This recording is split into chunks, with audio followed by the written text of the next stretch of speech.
Okay, and then with the parasympathetic nervous system, it's P for parasympathetic, or P for the fact that it brings your body back to a peaceful state. And remember, these two systems work in conjunction with one another. You can't just have the sympathetic coming up. You can't just have the parasympathetic. It's only when the sympathetic is activated that the parasympathetic then comes into action. Okay, so both of these work together. They don't work in isolation. If these are not being activated at all other times, it's just the autonomic nervous system by itself that's doing the work of keeping your breathing up, keeping your heart rate up, and all that kind of stuff, and digestion, all those automatic processes that occur. Okay, so that's the basic relationship between all the different divisions.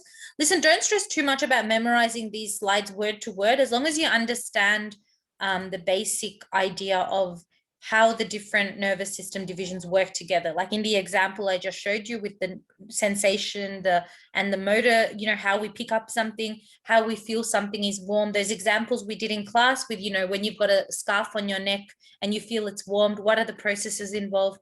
That's as hard as it's going to get. We're not going to ask you to give the definition of the central nervous system. Okay, so don't stress about memorizing stuff word to word from this PowerPoint. Just understand the main idea. So how the central nervous system and peripheral nervous system work together. Okay.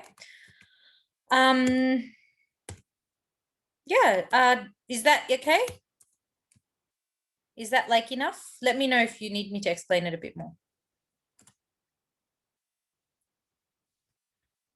Okay, so let me just check the others. Okay. Okay, how to recognize for potential confounding variables. Okay, while we're on the psychology slide, I'll just go down there quickly and cover that as well. So with potential confounding variables, it's pretty, like, it depends on the scenario, obviously. So when you get your scenario, again, look at the different variables you have. First of all, look at what your IV is, and then look at what your DV is. Okay, this is for any scenario, whether it's a psychological experiment, whether it's a chemistry experiment. Look at the cause, look at the effect. Your DV is basically your results. So whatever they're measuring for change, whatever results they're getting, that's going to be your DV. Now, an unwanted variable or a potential confounding variable is just a variable that gets in the way of you being able to conclude that the DV was mainly due to the IV. Okay. In a perfect world, we want the IV to cause the DV or to produce the DV. But obviously, we have the sneaky variables of the PCVs, or the potential confounding variables, coming up. Okay, an example of this could be, for example, if I am testing the effect of coffee consumption on concentration levels, okay, and I'm testing your concentration by making you do a small quiz when we get into class. Now, I can't just give you the coffee, then make you do the quiz and say, oh, yes, I'm so happy that this person got 95% in the test. I can now say with 100% certainty that the coffee was what led to them getting so high. One reason for that is that there are other variables other than coffee that can affect concentration or that can affect academic performance. Okay, so with potential confounding variables, you do need to kind of think about it. It's not going to be obvious in the scenario. Sometimes it is, but you do have to think about it. Think about what other variables other than the IV can affect concentration. So we're talking about IQ levels. We're talking about attention span. Okay, we're talking about motivation. Some of you don't like psychology, so you don't pay attention to it. Some of you might not like chemistry as much, so you might not pay attention. You might not feel motivated or engaged. Okay, if you're not motivated or engaged, you might not do well on the quiz I give you.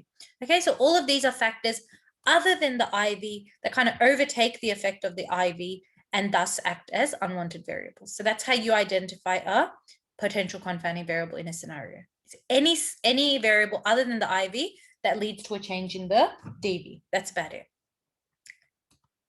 Okay, hopefully that's clear. If not, just let me know and I'll explain it again. Is the exam on paper? The exam is on paper. So I think I mentioned this on Wednesday or Tuesday, or yeah, one of the days. But yeah, the exam is going to be on paper. So you will get also another question or similar question is you will get the 3 formula sheets that we've often been giving you in the test. So you'll get the periodic table. You'll get the valency table with the charges like plus, minus, whatever for the elements. and you'll get the solubility table, which is the same one we used when we did our practical, and the same one we used when we did our test, with the 3 columns saying which one is soluble, which one is insoluble, which one is slightly soluble. Okay, so you'll get those 3, and you'll get some paper. It'll all be in a data booklet. There'll also be some paper at the front for working out, so you guys can, you know, work out on that. Okay, so you'll get all of that. Will we get the iron thing, like iron? Which one? the like for sulfate and oh yeah, sorry, polyatomic ions is also included. Yeah, that's correct. Yeah, I forgot to mention that. That's also included. You know how you have to draw the atom with the valence shell and like the stuff. Oh yeah, we have to draw that in the test. The shell diagrams, you should know how to draw it. Listen, we're not going to ask you for a really big atomic number, okay? Probably within the first 10 or first 20, that within those elements we're going to ask you. So don't stress too much. Just know the basic idea of how many electrons need to be in the first shell, how many in the second shell, how many in the third shell, okay? And then if you know how to do that, you'll be all good. I'd say probably more important for year 11 and 12, more important than drawing the actual the Bohr model or the shell diagram model, is you should also be able to write the electronic configuration. So remember, like, for example, in class, we would write like 2, 8, 8, 2. Do you remember that? For calcium, for example, calcium has an atomic number of 20. So we say the electronic configuration for calcium is 20. Okay, and we write it like that because that's how it would be represented in the according to the Bohr model. Yep. Will something like the aqueous and stuff also come up? What do you guys mean by aqueous? Like, would we ask you like, to, yeah, like the, there's like the AQ, AB plus CD, and then you change the 2 around. Oh yeah, that's the precipitation reaction. Yeah. Would that come up? Yeah, I mean, it's one of the type of reactions we've learned. Yeah, so it can come up. Yeah, there's a possibility there. Okay. I'll go to 4 point. I think I was saying that I was going to go over precipitation anyway, so I'll go to that now because I can't see any more psychology topics that people want me to explain. Yeah, okay, so I'll just go through that. So let me just quickly open up the PowerPoint for 4.5.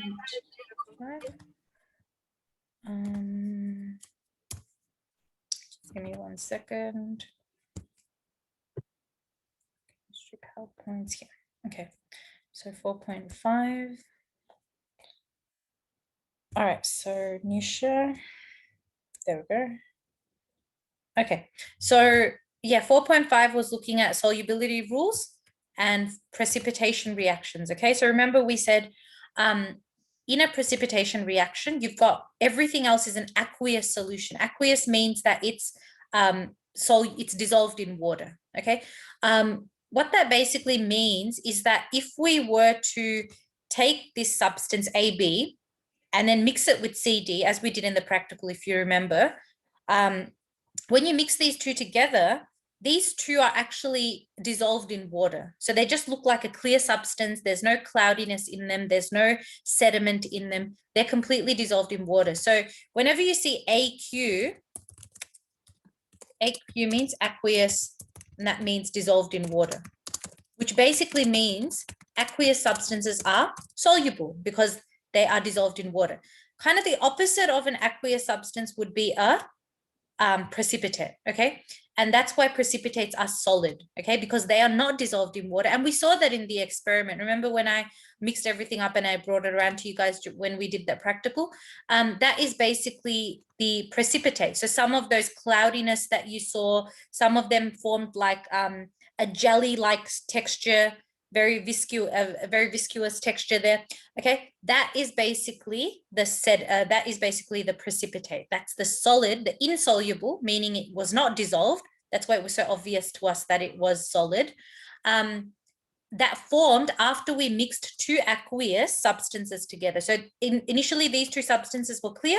We mixed them together in that test tube, gave it a little shake. As I brought it around to you guys to show you in the lab, you realize that it was forming cloudiness, or some of those things when mixed together, some of those substances actually formed a jelly-like texture, okay? And that jelly-like texture that was obvious, that wasn't dissolving, that wasn't allowing the test tube to be clear, was the precipitate. Okay, now the precipitate is basically the only solid in that reaction. So whenever you've got a precipitate reaction, if we give you an example of a chemical equation and ask you to say, okay, what type of reaction is this? If that reaction has everything aqueous, so AQ, AQ, AQ, and one S, you will automatically know that that's an example of a precipitation reaction, because that's the general property or characteristic of what a precipitation reaction looks like. Okay, now I think one of you asked me last class, does it matter if the solid, does the solid have to be in that third position? So you know how we go 1, 2, 3, 4. Okay, does it always have to be the third element? No, not necessarily. Okay, usually the solid will always be to the right hand side of the arrow, obviously, because the precipitate is a product of that precipitation reaction, but it might even be here. Okay, it might be in the fourth position, doesn't matter. As long as it's the only solid in the reaction, as long as it's to the right hand side of the arrow, that is for sure going to be a precipitation reaction. Okay, so just look at the chemical equation, and rather than getting intimidated by it, just try to see what are the different kind of substances involved there. Okay, and check the order of that. So that's basically, this is just showing you what basically the structure is and explaining the formula to you guys. But I think you guys know what the formula is. AB plus CD gives you AD, which is the solid, plus CB. That's just the general formula. That's nothing, nothing like confusing or nothing that's too complicated there. Okay. So for example, if we have, trying to not make one up. Let me see if I can just find one that we've actually done. I think we had one actually on the next slide or something. Let me see. So for example, here, if you've got AB plus CD, here you've got copper sulfate plus sodium hydroxide. Okay, so obviously when you mix according to that formula, you're just going to have a double displacement happening. And double displacement, guys, is just another word for precipitation. So if you see the word double displacement somewhere, it just means precipitation. It's the same thing. So AB plus CD, AD plus CB. Okay, so obviously all you're doing is you're taking the A, in this case it's copper, and the D, which in this case is hydroxide, and that becomes copper hydroxide.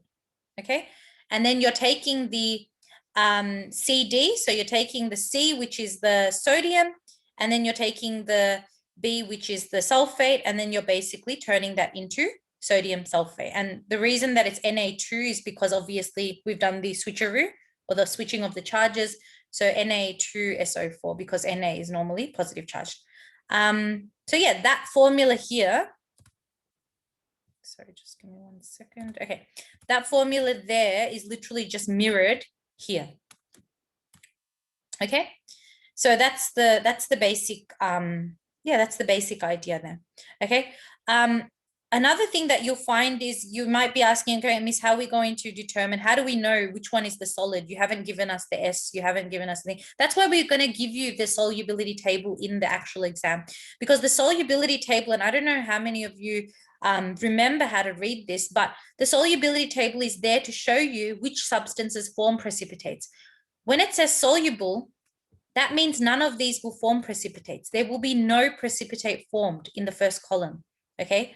The second one will form precipitates, okay? Because it's insoluble. So all of these will form precipitates. Now, if we look at our formula here and we look at the products, because remember, when we're looking at precipitates, we're only focused on what's on the right-hand side of the arrow, not the left, okay?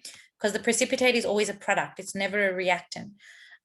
Precipitate formed here. So when we look at this and we look at sodium sulfate and copper hydroxide, okay?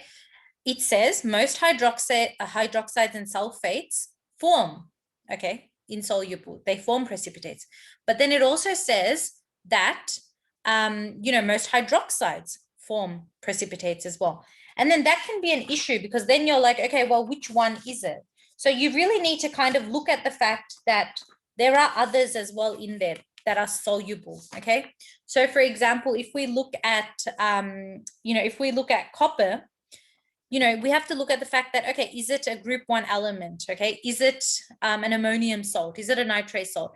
And you have to remember that group 1 hydroxides are not included in that. So that will obviously lead us to assume that it's going to be this. That's the that is the precipitate. Okay, so that's after looking at the second column here, because this insoluble column is what we're focused on when deciding what the precipitate is. But again, that's a really hard question. The chances of you actually getting that in in the exam probably are not going to be that high.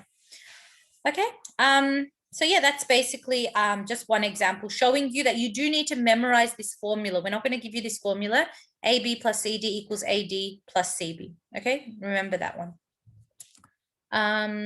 That's just another example there. Again, it's all reflected. It's the same formula you're using each time around. Question, okay. If it is slightly soluble, do we put it in solid or not? Good question. So if it's slightly soluble, in most cases, you really need to double check. So if your solution, if your equation has calcium sulfate in it, it's probably better for you to say that it will form a precipitate, okay? If none of the other middle compounds are in that same formula, okay? If there's no other, hydroxide in there, if there's no other carbonate or phosphate compounds, then yes, you can assume that that is the solid, okay?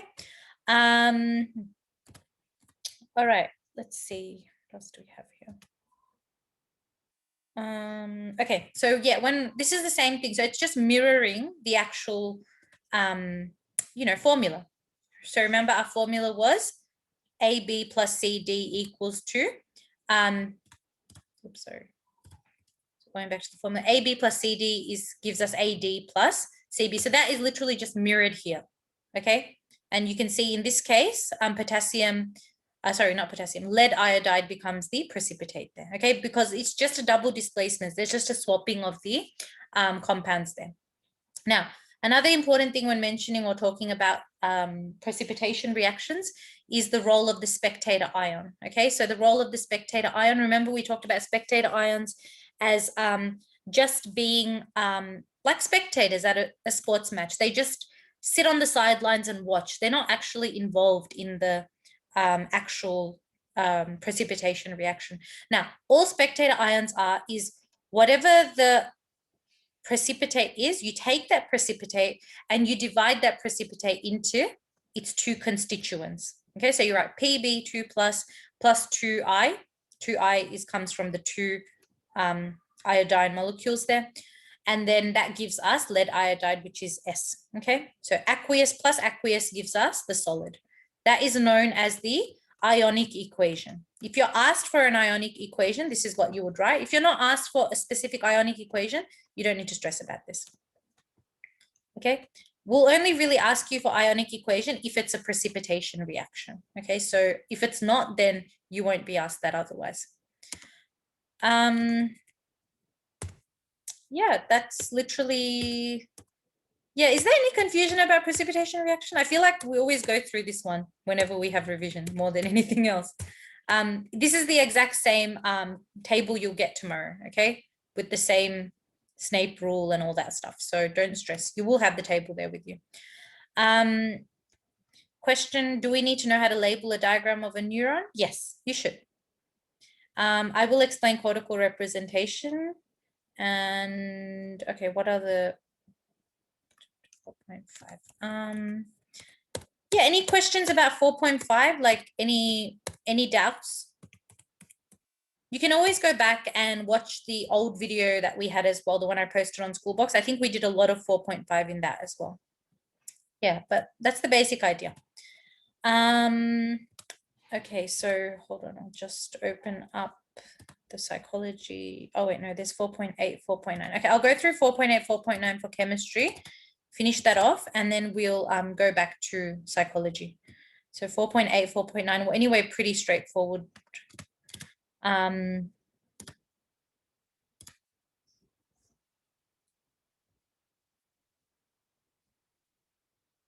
Is a precipitate only formed using the formula like in a chemical reaction? What do you mean by that question? Is a precipitate only formed using the formula? You mean using that precipitation formula? Yeah, because that's the formula we use for precipitation reactions. Okay, so 4.8 just looks at rate of reaction.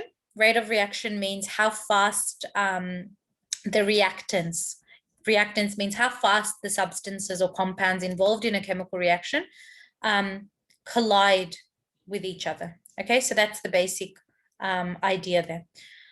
So in other words, what we're looking at is just, what factors influence the rate of reaction. So again, if you remember that video we watched in class and the two people running in the corridor, now in order for them to collide, the faster the collisions occur, the faster your reaction is going to be.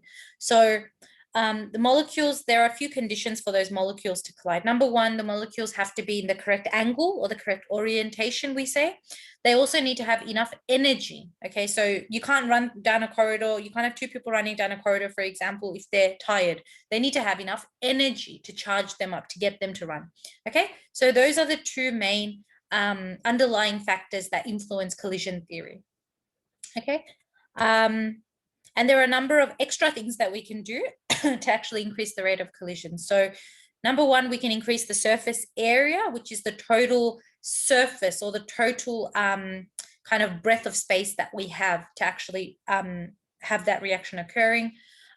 We can also increase the concentration and we can also increase the temperature. So increasing the surface area means if you've got a block of metal and it's like a cube and you put that into some solution, it might take a long time for that to dissolve. But if I take a hammer and smash that metal brick or smash that metal cube, obviously it's going to turn into a powder. And when you turn something into a powder, it's going to have a much larger surface area. If you use another example like sugar, if I have a cube of sugar and I put it into tea, it's going to take a little bit long to, actually melt into my tea and give my tea that flavor. But if I take that sugar block and kind of mash it with a hammer or with the, edge of a knife or something, and that breaks down into sugar powder, obviously it's going to dissolve a lot faster. Okay, so that reaction will happen faster. So that's why surface area is important for increasing the rate of reaction and speeding up the reaction. Concentration is also important, because when you increase the concentration, you also increase the rate of reaction, because there are more bits of that substance or more particles, we would say, that are in that solution. Okay, for example, when you pour a bit of cordial and you don't put much water into it, there are more particles of that cordial in that solution. And so the rate of reaction, if you were to take that cordial and mix it with something else, there's more particles of cordial to react with the substance you're mixing it with, if that makes sense. Okay, so that's the basic idea. And we talked about this idea that if you take a dilute liquid and then you take the same concentrated version of that same liquid, the concentrated version will actually burn faster, as we can see in this reaction here. Okay, and that gives evidence for that fact. Increasing the temperature. So when you heat a substance, for example, you take a substance and you heat it up, obviously the particles are going to get charged with heat energy and kinetic energy. And so they are going to move a lot more faster than if you were to, take the same substance and dissolve it in a cold water. Okay, we see this a lot, especially if you've ever boiled something on a stove, like if you're pouring sugar into water to make syrup for some sweet or cake or whatever, the sugar will actually dissolve a lot faster in hot water, okay, compared to cold water. And that's because the particles will move faster in the hot water. So yeah, that's why increasing the temperature can actually increase how fast those particles of that substance are moving, okay, because of the increased kinetic energy. Stir and mix is also another thing that influences. So it's the basic idea that when you've got two substances, like for example, magnesium and hydrogen, and you put them together in a test tube or a beaker, rather than just keeping them together and waiting for them to react, if you mix things up yourself and do it manually, it will increase the rate at which those two substances then collide with each other. So you're just giving those two substances a helping hand to collide with each other, okay? And the faster they collide, the faster will be the state of reaction there, or the rate of reaction, sorry. So you can see here the two diagrams that kind of show that. Okay, that's 4.8. And then I'll just go through 4.9 and then we'll go back to the other psychology topics you guys wanted. So let me just close this, and then open 4.9. Okay, 4.9 is pretty much related to, okay, sorry, let me share screen.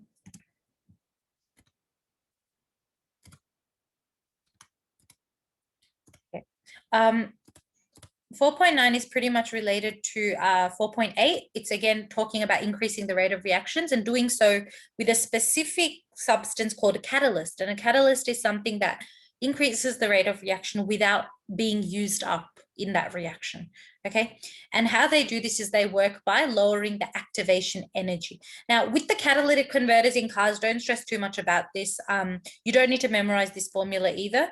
Just understand what a catalyst is. That a catalyst is a substance that speeds up or makes the process of a reaction faster without being used up in that reaction. Maybe know one example of how a catalyst is used in everyday life. Yeah, we use it in fridges, we use it in hairspray, dry shampoo, all that kind of stuff. Even in your ventilators, in those cups, foam cups that people drink coffee in, all that kind of stuff uses catalysts, okay, for the production of these substances. The ozone layer stuff, don't worry about that at all. That was, we barely covered that anyway, so that's not something important at all. An enzyme is just an example of a biological catalyst, and we have enzymes in our body, obviously for digestion, even for stuff like just breaking down food in your mouth. We have enzymes like amylase that break down the food, okay? And similar to how a specific neurotransmitter will only open up a specific post-receptor site, a biological catalyst will only open up a specific a specific enzyme there as well. Okay, so we have to kind of understand that an enzyme is just a biological catalyst. That's literally what it is. You don't need to know more than that. Yeah, that's it. Literally most of 4.9 is not that relevant, especially the environmental stuff with the ozone layers and stuff like that.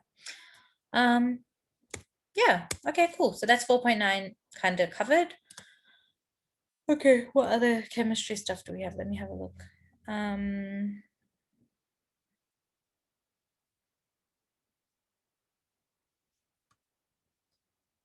Okay, Miriam, I have to look through the assessment again. So I'll open that up. I'll email you a proper answer to that, okay? I'll email you the answer to that. So probably after we finish today, I'll have a look at it. Okay, so what are we talking about now? I need to go back to psychology. Okay, and then open that up again. All right, so some of you wanted cortical representation, so I need to go all the way back. So no one needs any help with research methods then? Spread H? Okay. Listen, cortical representation is not super important. It's just this idea that in both the primary motor cortex and primary somatosensory cortex, there are parts of your body that are more sensitive to stimulation. So for example, with fingers or with our toe, if someone was to take a hammer and kind of smash your toe, you would feel the pain of that a lot. Whereas if they were to take that same hammer and smash your knee, you would feel pain, obviously, but it wouldn't be as much. The reason for this is we've got more sensory receptors in our toes and fingers compared to other random parts of our body, like our knee or our, wrist or something like that, okay? And these are parts of the body that are in contact with the environment a lot. Obviously, because if I'm making a cup of tea and I spill a bit of hot water or boiling water on my finger, that's the direct contact. That body part is in direct contact with the dangerous substance. It needs to be able to move away quickly. So from an evolutionary point of view, that's why we have more sensory receptors in our fingers and toes compared to other parts of the body. Same goes for movement. We move our fingers and our toes a lot more than we move other parts of our body, like our elbow, for example. So that's why there's more space in the brain. There's more cortex, in other words, dedicated or devoted to that particular body part compared to other body parts. Okay, so yeah, I think that's cortical representation, but you just know what it is, but we're not going to ask you like a 5 or 4 mark question on cortical representation, so don't stress too much about that. Okay, what else psychology did we have while I have the PowerPoint open?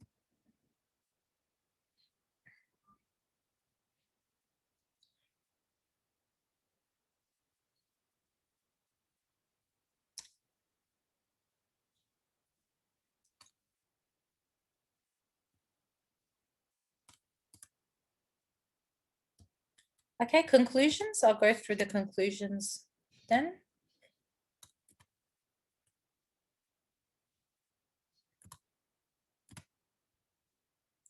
And I'll explain halo effect as well. So a conclusion, guys, is basically a decision about what the results obtained from the data or from the research mean. In simple words, you're looking at what results the person has, the experimenter has achieved, and you're literally making a decision about what's happened. Usually this is a repetition of the IV and the DV. So if, for example, with the previous example I gave, how we meant to write it. Okay, so I'll give you guys an example. Open up a text box at the bottom here. So if we're talking about that previous example with the coffee and the concentration levels, I could say it can be concluded if I realize that most of you guys seem to concentrate better in class after drinking coffee during recess time, I can say it can be concluded that year 10 students, so you always mention the participants involved, that's the sample, who consumed coffee before class had higher levels of concentration during class time. Okay, and then you can say this can be supported by the results that showed, just making up data here, guys. Group A had an average score of 82% on the test, whereas Group B, who didn't drink coffee, had only, I don't know, 71% or something like that. Okay, just making up data there. If your conclusion is only worth 1 mark, you don't have to include the link to the results. But if the question specifically says with reference to the results obtained by experimenter Atkinson or whatever the name is, then you'd include the link to the results as well. Okay. But yeah, generally a conclusion is just a single sentence like what I've just highlighted there, literally saying who were the sample, year 10 students, what did they do? They consumed coffee. What was the effect of that coffee? Okay. You can then also say this can be supported by the results, or you can even say this supported the hypothesis. I've already released the results for the poster project. Haven't I? I did release them after school, I think. If I haven't, then I'll go and do that now. I mean, I'll go and do that after the Zoom. But yeah, that's basically what a conclusion is. Okay, all you're doing is you're looking at the results, seeing what kind of results that person got, and then basically saying, was the hypothesis supported because of that, or was it not supported? Okay. All right, let's see, what else do we have? Halo effect. Okay, I'll go back to halo effect. Halo effect is just a type of cognitive bias. It's basically just talking about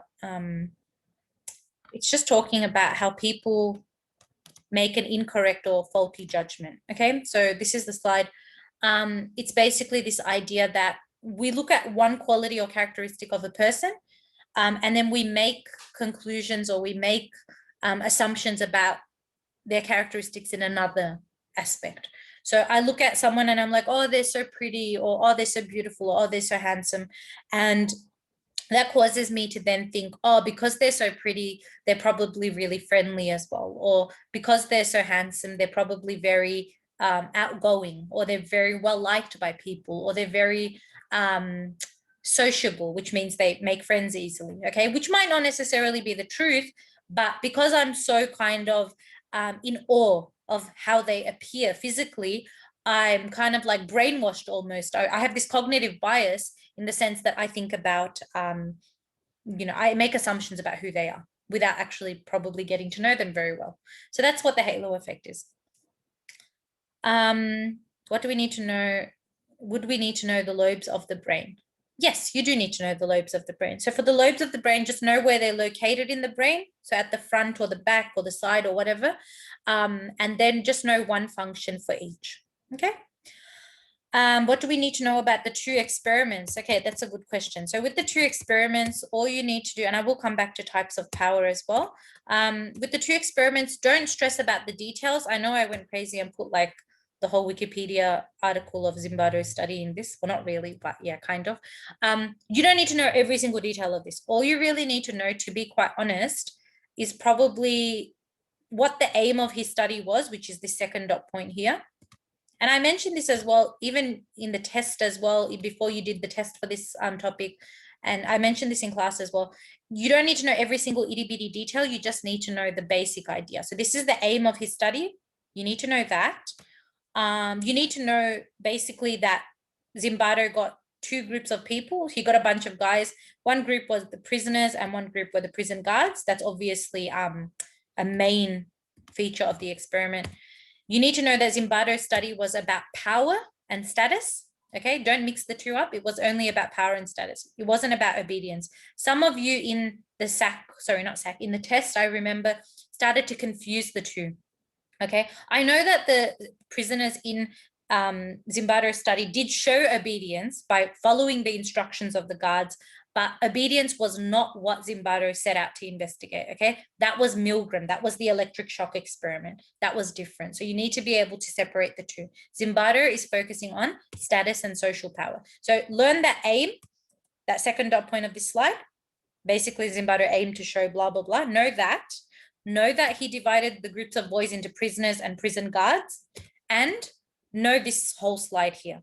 This whole slide is the conclusion from the experiment.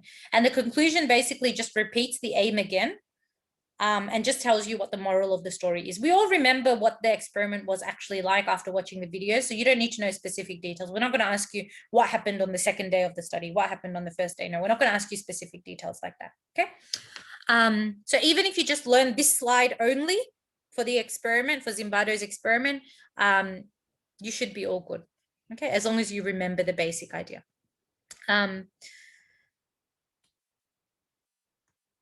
Yeah, so do we need to know what it showed? Yeah, that's basically the moral of the story or the moral of the experiment, what it showed us about human nature and what it showed us about how power works. Okay. What were the IV and DV in that experiment? So the IV and DV in Zimbardo's experiment were, the IV was obviously the social role or the social power, and the DV was behavior. So they were looking for whether people abuse power or not.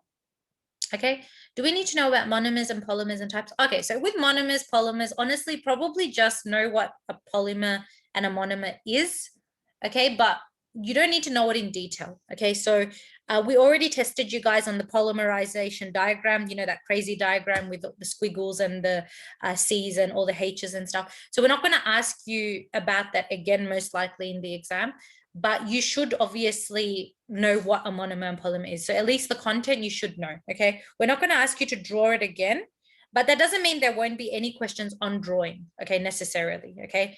There just might not be a specific polymerization drawing question there. But yeah, you should know what it is.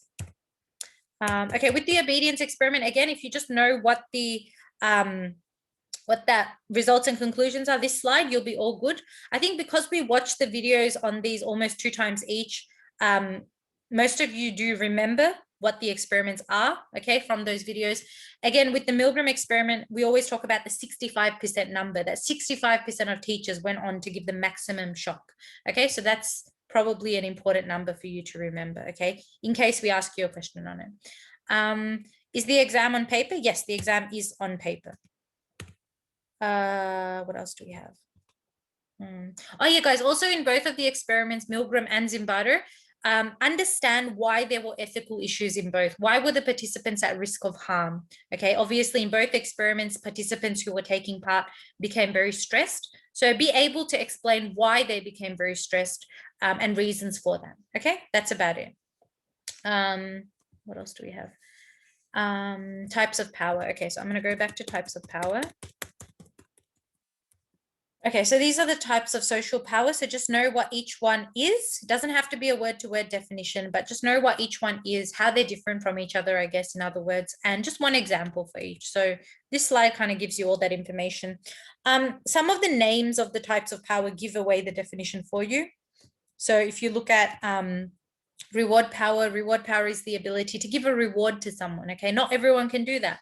Okay, as a student, for example, you guys don't have reward power against me because there's nothing you can give me that would be a reward for me.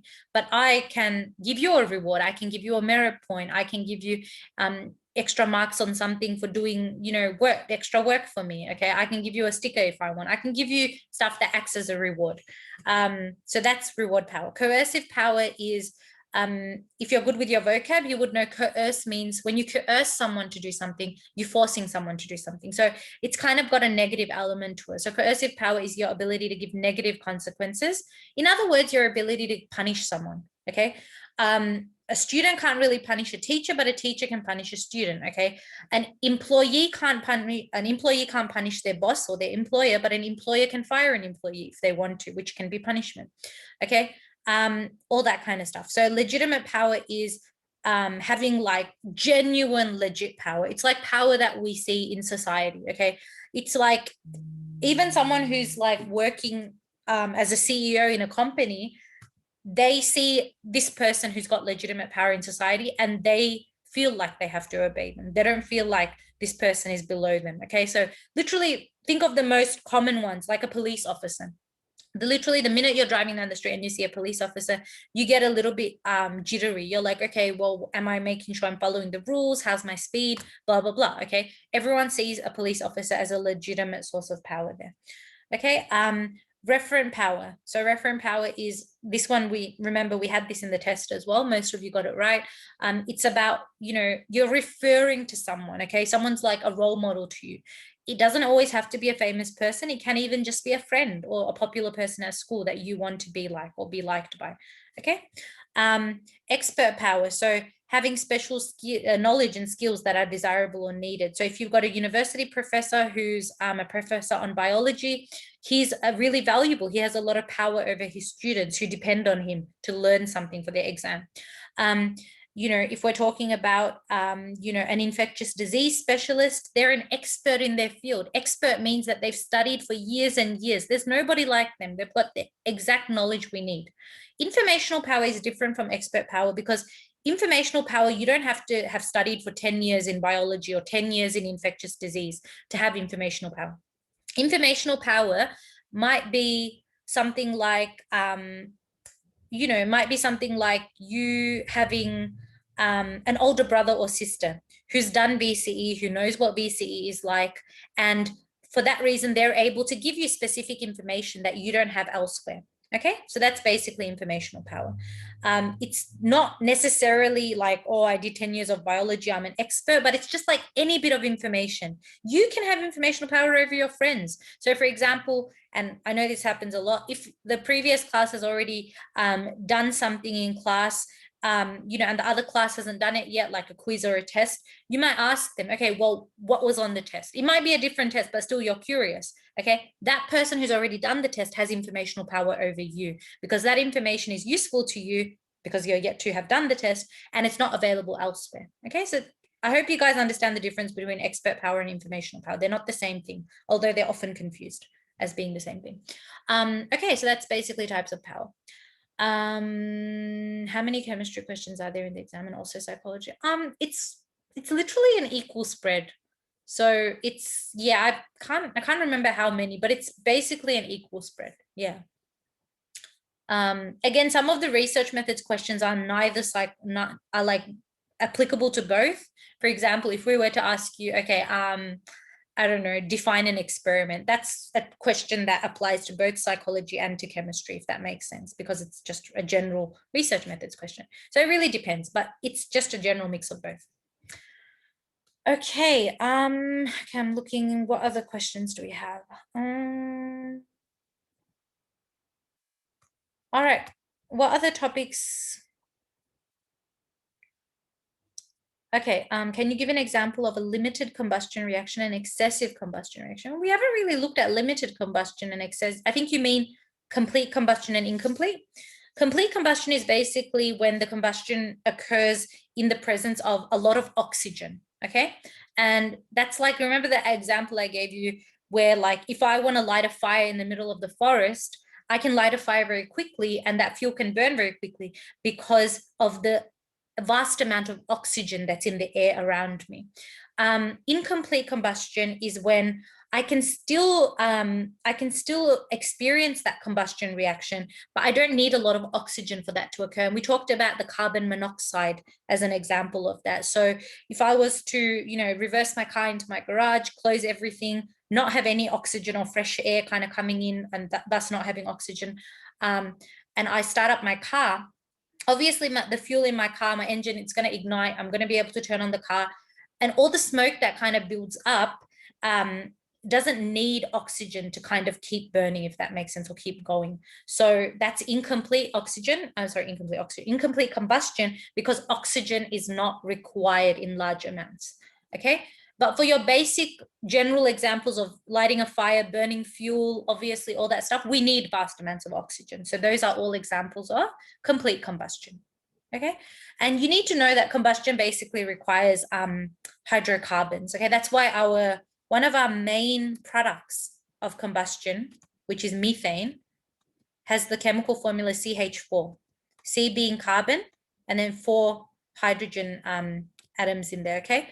So CH4 is methane, and methane is an example of a hydrocarbon, okay? It's something that's formed during combustion processes when we burn fuel. And we know methane is also one of our main greenhouse gases that contributes to global warming and climate change and stuff.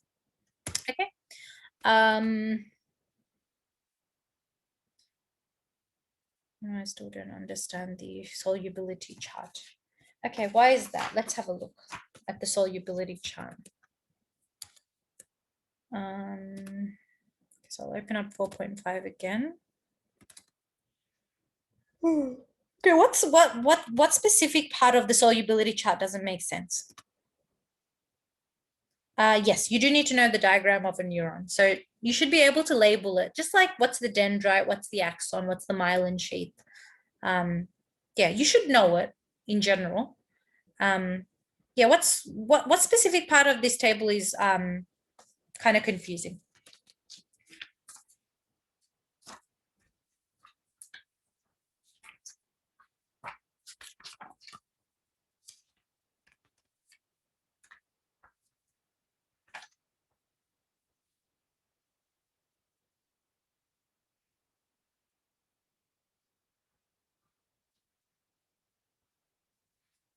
Okay, let's have a look on which thing solid like in the equation. Okay, so when you're looking at the equation, if your products, so for example, if you've got products that form obviously on the right-hand side of the equation, if those products are carbonate compounds, so basically carbonate is, where can I write this? I have to write it here, okay. CO3, 2 minus, okay. If you've got carbonate, if you've got phosphate, okay, phosphate is PO4, 3 minus. If you've got hydroxide, which is OH, if you've got sulfates, if you see any of these in your, I'm sorry, that's down there. If you see any of these compounds in your on the right-hand side of your arrow, in the product section of the chemical equation, these will form precipitates, okay? That's why they're in the second column under the insoluble. So all of these will form precipitates, okay? Now, why does it say most? Because there are exceptions to this rule. There are exceptions to this rule with group 1 elements, for example. So if we're talking about group 1 elements, if I have, for example, a group 1 element like lithium, if one of my products is lithium sulfate, let's just say, for example, okay? Even though sulfate is supposed to form a precipitate, because it's attached to a group 1 element, which is lithium, which is generally soluble, it will no longer form a precipitate. That's the basic rule. That's why it says most compounds, but not all, okay? The same thing with nitrate, okay? If you have nitrate on the right-hand side of your equation, let's say sodium nitrate, so NaNO3, like that, that will not form a precipitate, okay? There are 2 reasons for this. First of all, sodium is a group 1 element. We can look at that from our periodic table itself. Secondly, all nitrate salts are automatically soluble, so they will not form a precipitate. So that is basically what we mean by insoluble and soluble, okay? So basically, some will form precipitates and some will not form precipitates. You've also got specific examples there. For example, with silver chloride, which we actually looked at in our prac. Okay, Ag silver. Silver iodide, silver bromide. Okay, these are specific examples. If you see any three of these in an equation we give you, that will automatically form a precipitate. These will, sorry, I can't even write with this. These will form a solid in your equation. That's supposed to be an S. Okay, so that's basically talking about the different types of compounds that are insoluble. Remember I said before, insoluble forms a precipitate. Okay, forms the P, it forms the precipitate. All right, so let me just clear up that scribble. Does that make sense? Kind of. And PB is lead, okay? So lead chloride, lead iodide, lead bromide, all of these will form precipitates because these compounds are specific compounds that are insoluble. They do not dissolve in water, basically. Okay, let me have a look at the other questions.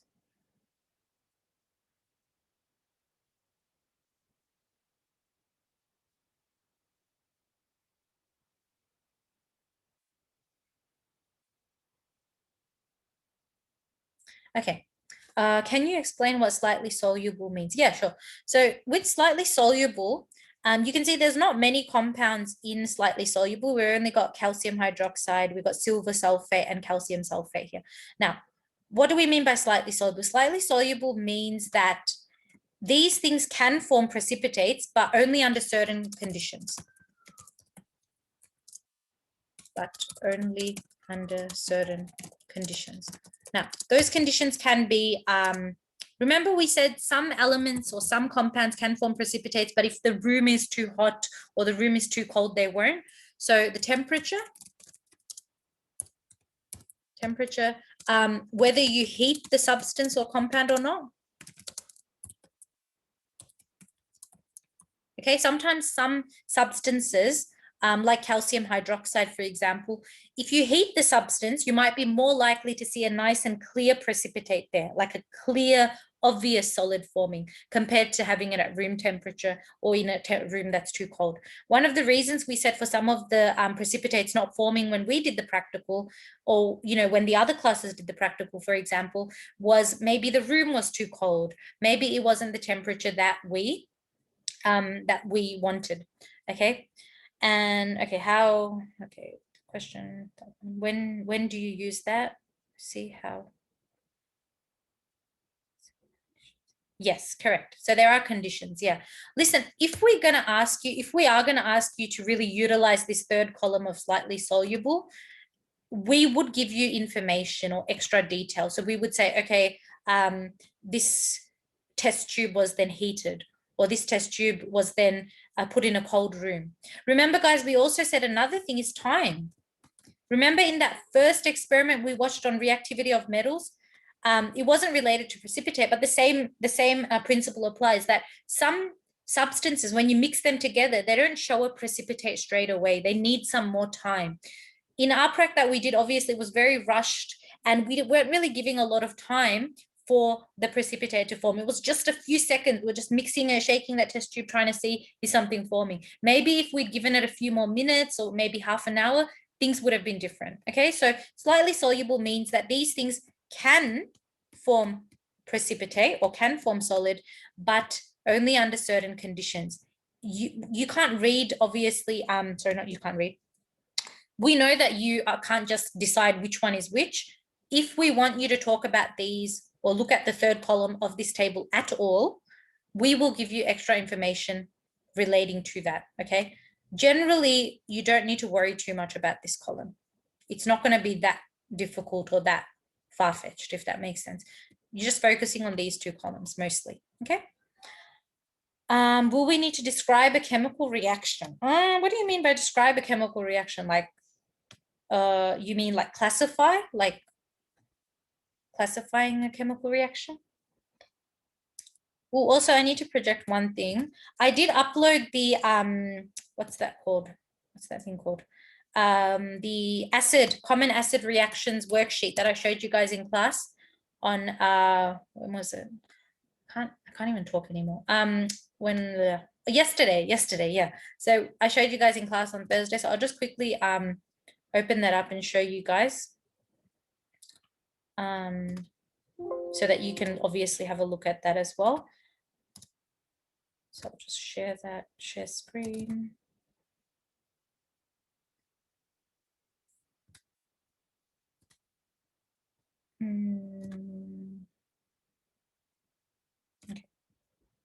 Okay. All right, so this is the worksheet I was talking about. So you can just have a look at this. You probably have your own copy buried somewhere in your notes. But yeah, will we need to just, oh, okay, yeah, I know what you mean. So describe the properties of a chemical if it is yellow, really reactive. No. Because like, that's more of a question. Like we'd only ask you to describe a chemical reaction or describe the properties of what you observe in a practical, but in an exam situation, it's more of like balancing equations, like those kinds of questions. We can't really ask you to observe how something reacts or ask you to write what you see because it's not a practical. So yeah. All right, if I can just flip this around, I can just show you guys properly. Yeah, so that's the worksheet. This is relevant to 4.5. Sorry, not 4.5. Was it 4. I think 4.6, where we looked at the acids and bases. And the last bit of that was talking about the common acid reactions. You might just have a heart attack right now looking at this, but honestly, it's something we've already done before, so it's not a big deal. The basic idea is that when you've got a metal carbonate reacting with the acid, and remember that I said that in class, that a metal carbonate is simply just a type of base, okay? When you've got a base reacting with an acid, you get 3 things forming, and 2 of these are constant. Water and carbon dioxide are our constants. You can see that we repeated it in literally every single equation we did. Water, carbon dioxide, water, carbon dioxide. That remains constant, okay? The only thing that changes is the metal salt that's formed. What is a metal salt? A metal salt is literally just you taking the acid and looking at what the equivalent salt is, okay? Equivalent salt means that we're looking at, for example, with hydrochloric acid, I said chloric sounds like chloride. So you can remember it like that. Sulfuric acid forms sulfate, okay? Nitric acid forms the salt nitrate, okay? Metal salt is literally taking the name of the metal that's in the equation and adding it to the front of the name of the salt. And we did this. I think you should remember, okay? With hydrochloric acid, for example, we know that chloride is going to be the name of the salt. Chuck chloride in there. What's the name of the metal that's involved? Magnesium. Chuck magnesium in front of chloride. Magnesium chloride is our metal salt. The rest is already a part of the formula. Water, carbon dioxide. Same thing for calcium carbonate. Sulfuric acid is the acid involved. So obviously, according to our knowledge, sulfuric acid forms the metal, forms the salt of sulfate, okay? So we put down sulfate. What's the name of the metal? The only metal that's in this equation in the reactants is calcium. So take calcium, chuck it in front of the sulfate, calcium sulfate. That's the metal salt. The rest is constant, water, carbon dioxide. Okay, you just need to memorize this formula. Understand that whenever you've got a metal carbonate reacting with an acid, it will form salt, water, and carbon dioxide. Miss, will we get the things for the acids as well? No, because these you have to memorize. Oh, okay. Okay, we're already giving you 3 pages of data booklet. We can't give you everything. So you have to memorize this one. Okay. Listen, I know that some of you are not planning to take chemistry next year, but those of you who are planning to take chemistry, there is a lot of stuff you will need to memorize formula wise. Okay. Obviously you'll always get the periodic table and stuff like that, but yeah, we can't give you everything because it is pre-VC. Okay, guys, so you understand the first formula, right? When a metal carbonate reacts with an acid, it will form salt, the metal salt, whatever the salt is, and water and carbon dioxide. So it's a good idea for you to, if you already don't remember or you still don't understand, make sure you memorize the common acids and the salts that they form, okay? A lot of these we are already familiar with anyway. The second type of common acid reaction is the reaction of metal oxides and acids. So metal oxides are something like, for example, copper oxide or lithium oxide or magnesium oxide. It's basically a metal that's reacted with an oxygen ion becoming oxide, okay? And then you combine it with an acid. Now, the two things that form from this are similar to the top, the first one, except you don't have the carbon dioxide. So literally, it's just the metal salt and the water. And the water is the constant in this example. So water is constant, water, water. All you're doing now is you're writing the name of the salt that's formed. H2 is literally water. Okay, so magnesium oxide plus nitric acid. If you remember, nitric acid produces the salt nitrate. So nitrate's written there. Magnesium is our metal. Chuck it in front of the nitrate. Magnesium nitrate plus water. Silver oxide plus hydrochloric acid. Hydrochloric acid forms chloride as the salt. Okay, silver is the only metal in there. Chuck it in front of the chloride. Silver chloride plus water. And the same thing, guys, for the rest of it. So lead oxide, sulfuric acid, all these formulas like sulfuric acid, hydrochloric acid, you should know them. They will be given to you, like nitric acid. If you didn't realize, these things are also polyatomic ions, and you will be given polyatomic ions. So you don't need to memorize how to write sulfate or how to write this for the exam tomorrow, at least. But yeah, these are all examples of polyatomic ions. So the formula for those will be given to you tomorrow. Whenever we're writing an equation, do we need to write AQ, for example, on all of the equations? If the question specifies to include the states, then yes, you must, yeah, if it does specify. Does that only work with metal carbonate with acids reaction? Yeah, so that first page that I showed you, which talked about how to look at metal carbonates and acids, that type of reaction, this is the specific formula only for when a metal carbonate reacts with an acid.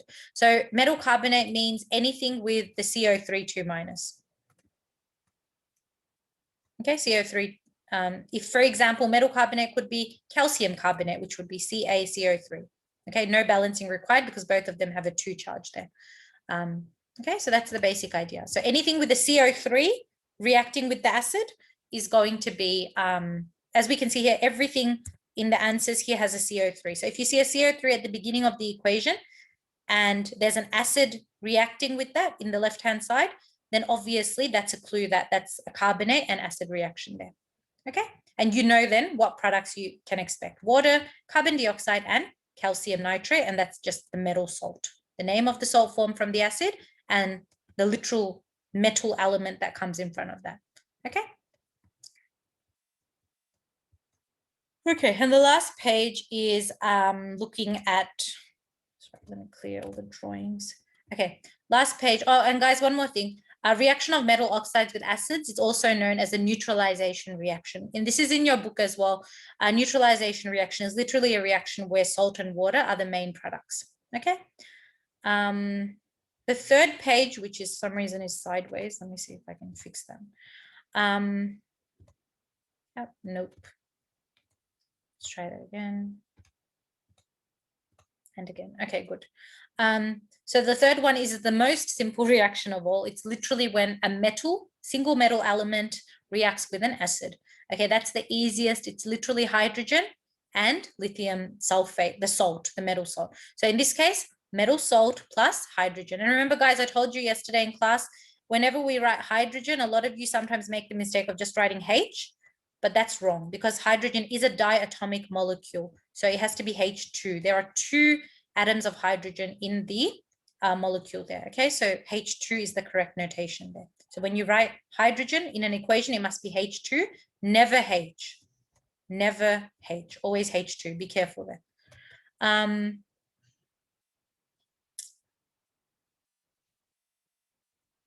Okay, how can we identify if something is aqueous?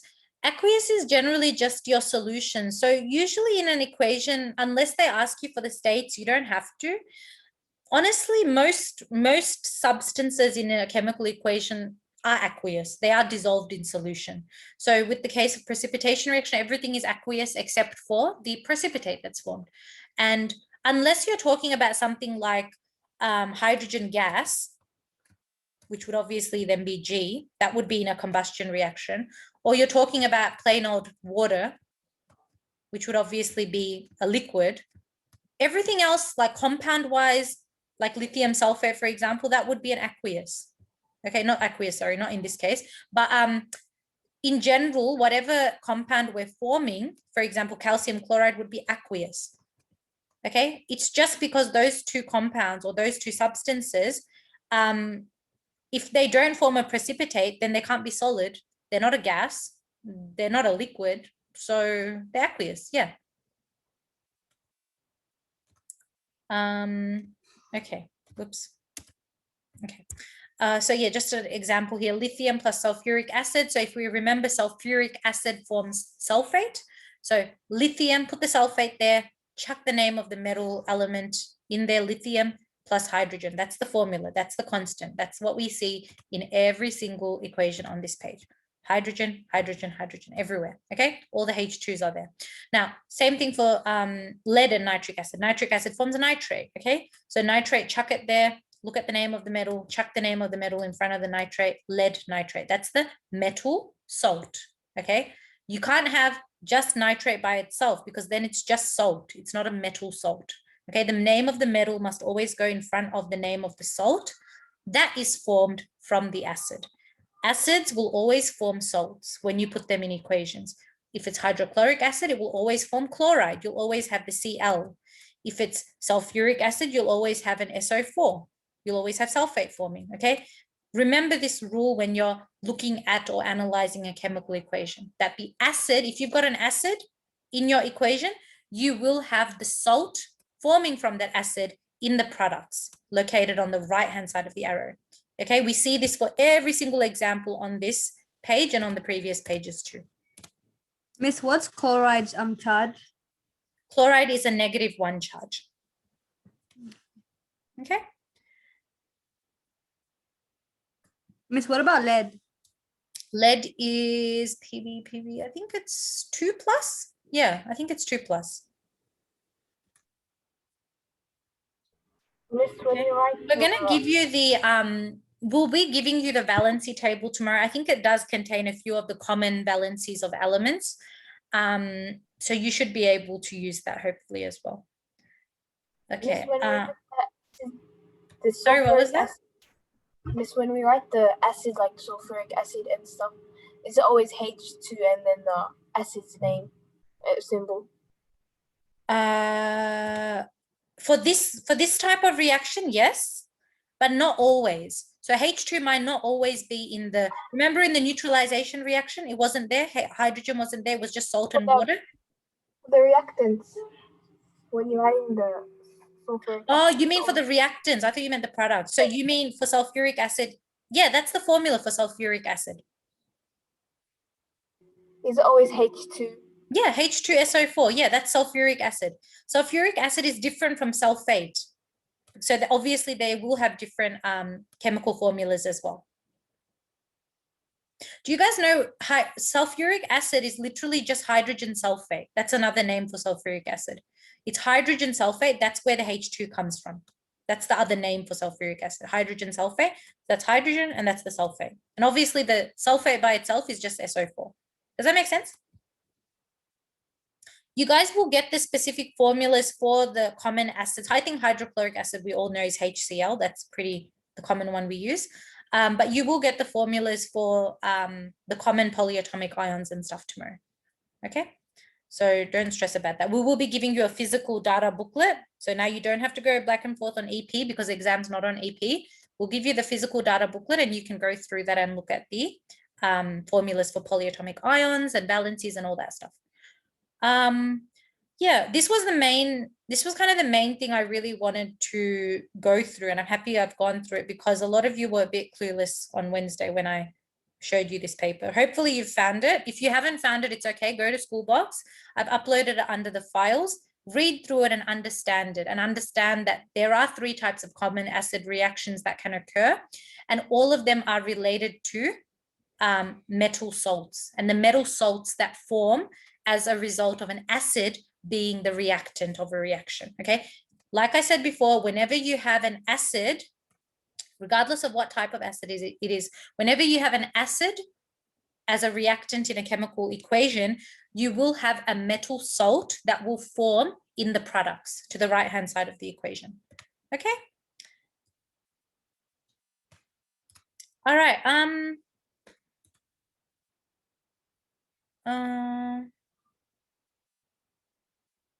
Okay, any other questions before we go?